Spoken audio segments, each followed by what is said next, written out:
What's going on, beautiful people?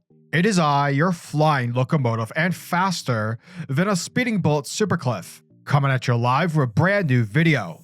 So for today's video, I want to talk about The Blade itself. Written by Joe Abercrombie, The Blade itself is the first book of the FirstLaw trilogy within the FirstLaw universe. And fun fact, it's Abercrombie's first book. So yeah, the more you know. Now before I get into this book and provide you beautiful people with a spoiler-free review, if you are new to the channel, then smash that like and subscribe button. That way you guys never miss out on anything that happens on this majestic channel.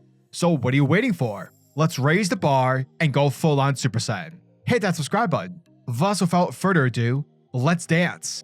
Okay, so right off the bat, let's get into what this book is about. The Blade itself is considered a grimdark fantasy book. The Blade itself is the first book of the FirstLaw trilogy. The FirstLaw is also the name for the series as a whole. You have the original trilogy, which this book is a part of, 3 standalones, some short stories, and another trilogy, the Age of Madness trilogy. Now, like I said earlier, this book is written by British author Joe Abercrombie, and in terms of a synopsis, check it. Logan Ninefingers, infamous barbarian, has finally run out of luck. Caught up in one feud too many, he's on the verge of becoming a dead barbarian, leaving nothing behind but some bad songs, a few dead friends, and a lot of happy enemies. Nobleman, dashing officer, and paragon of selfishness, Captain Giselle, Dan Luthor, has nothing more dangerous in mind than fleecing his friends at cards and dreaming of glory in the fencing circle. But war's brewing, and on the battlefields of the frozen north, they fight by altogether bloodier rules.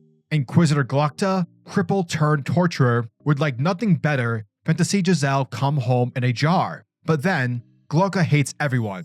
Cutting treason out of the Union one confession at a time leaves little room for friendships. His latest trail of corpses may lead him right to the rotten heart of government, if he can stay alive long enough to follow it. Murderous conspiracies rise to the surface. Old scores are ready to be settled, and the line between hero and villain is sharp enough to draw blood. Unpredictable, compelling, wickedly funny, and packed with unforgettable characters, The Blade itself is fantasy with a real cutting edge.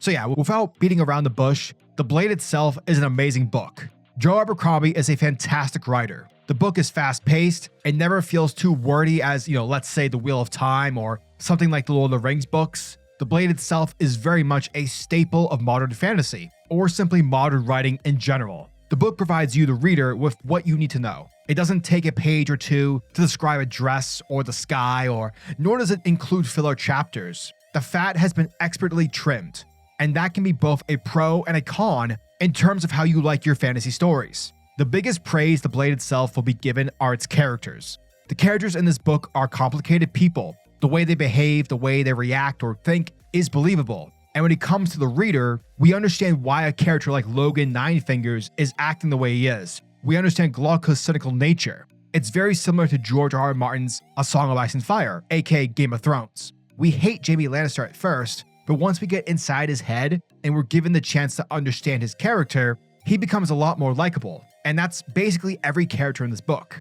It's safe to say the gray nature of A Song of Ice and Fire is what inspired the FirstLaw universe. Also, I would be remiss if I didn't acknowledge the book's humor. The humor is fucking awesome, and it works so well. Now, let me explain. Humor in stories can at times be a deterrent. Take the MCU for example. There are times when a dramatic scene is happening, the tension and emotion is destroyed because someone made a dick joke, or whatever. Humor is definitely useful in stories, but knowing the right time to use that humor is the key. In The Blade itself, the humor is never over the top, nor does it destroy the tension within particular scenes. Instead, the humor is dry and cynical. And because the way the FirstLaw world is shown to us and depicted through our characters, and the genre that this story is written in, it manages to complement the characters and helps us to really comprehend the mentality of the characters' actions and that of the world.